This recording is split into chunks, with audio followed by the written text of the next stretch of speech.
Ensuite, je passe sur le Canada.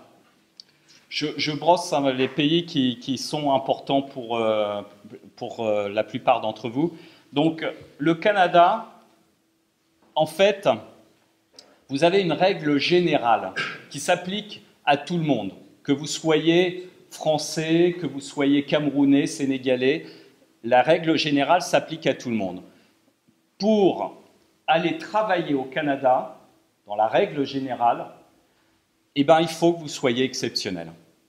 C'est-à-dire qu'il va falloir que l'employeur montre qu'il a trouvé personne au Canada comme vous, et que ça, il faut qu'il démontre à l'administration, et qu'il vous recrute à cause de ça.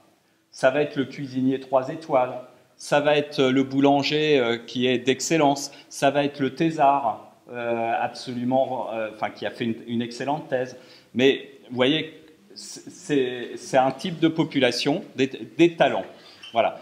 Donc ça, c'est la règle générale.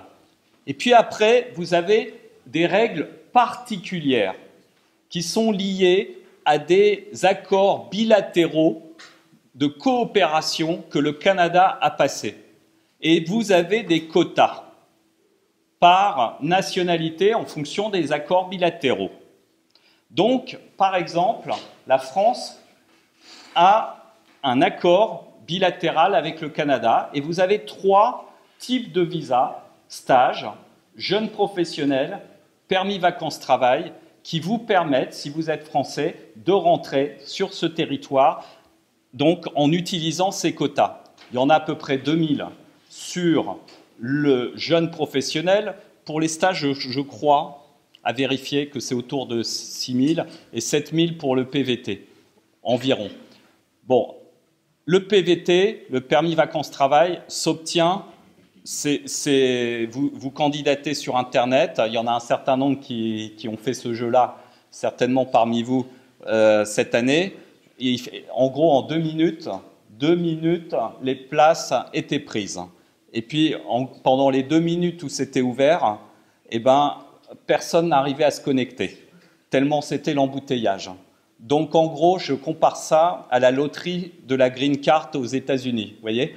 C'est-à-dire, vous avez une petite chance, là, potentielle, mais surtout, ne construisez pas votre projet avec l'espérance d'avoir le PVT, parce que là, c'est la loterie.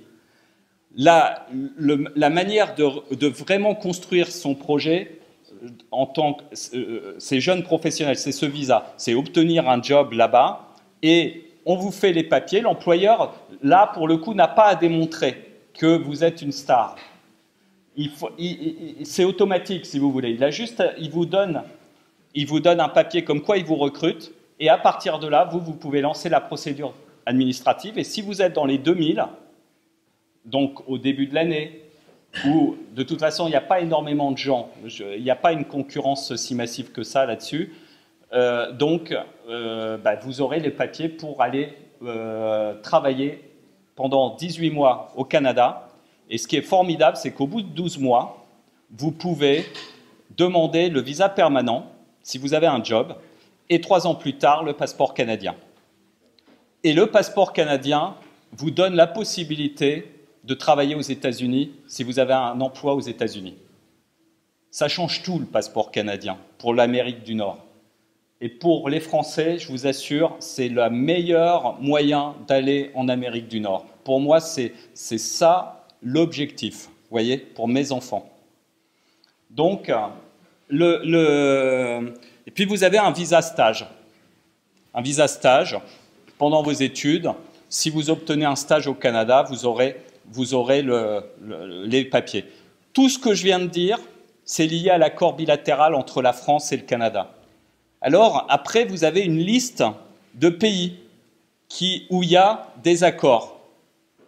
Donc, il faut extrêmement être prudent, parce que si l'accord existe, ça, c'est fantastique. Mais vous voyez, il y a, pour le PVT, je crois qu'il y a donc ces 7000 places pour les Français, il y en a 1000 pour les Italiens, vous voyez, il y a 7 fois moins. Et on parle de l'Italie. Donc si vous prenez d'autres pays, vous allez voir que les quotas deviennent drastiques. Donc ça devient très compliqué.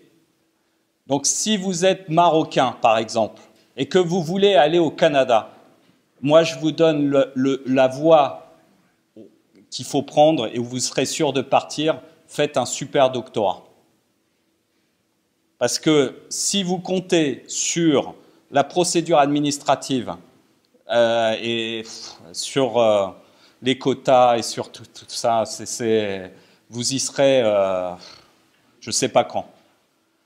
Donc voilà, c'est par l'excellence qu'on gagne, quand il y a très peu de place. Quand il y en a beaucoup, il n'y a pas de problème. Mais quand il y en a très peu, c'est l'excellence qui vous ouvre les portes. Et je le dis pour les écoles aussi. Vous voyez, si vous êtes marocain, j'ai eu le cas d'une fille marocaine, HEC, 9 mois de chômage. Et en finance, une fille brillantissime, excellente, formidable. Mais un problème, la finance à Londres, quand vous êtes marocain, ben non. C'est problème. Pourquoi? Parce que, je vous l'ai expliqué avant, il y a une politique préférentielle au niveau du territoire britannique sur les diplômés de leurs écoles, et tous les gens qui viennent d'autres écoles de l'Union européenne et qui ne sont pas de l'Union européenne, qui n'ont pas le passeport de l'Union européenne, bah ces gens-là, il faut qu'il y ait une autorisation administrative de la part, par exemple, des banques pour recruter. Et pour avoir ça, bah, il va falloir montrer vraiment que vous êtes excellent. Donc c'est par l'excellence que c'est possible. Et elle a eu le JP Morgan qui a fait le nécessaire. Mais pour qu'il le fasse, il a fallu convaincre les gens chez JP que cette fille-là, elle était fantastique. Bon, bah, le fait qu'elle sorte d'HEC, déjà, c'était un plus. Et ça ne suffisait pas. Voilà. Donc elle est bien à Londres. Mais vous voyez, c'est une histoire qui repose sur son talent.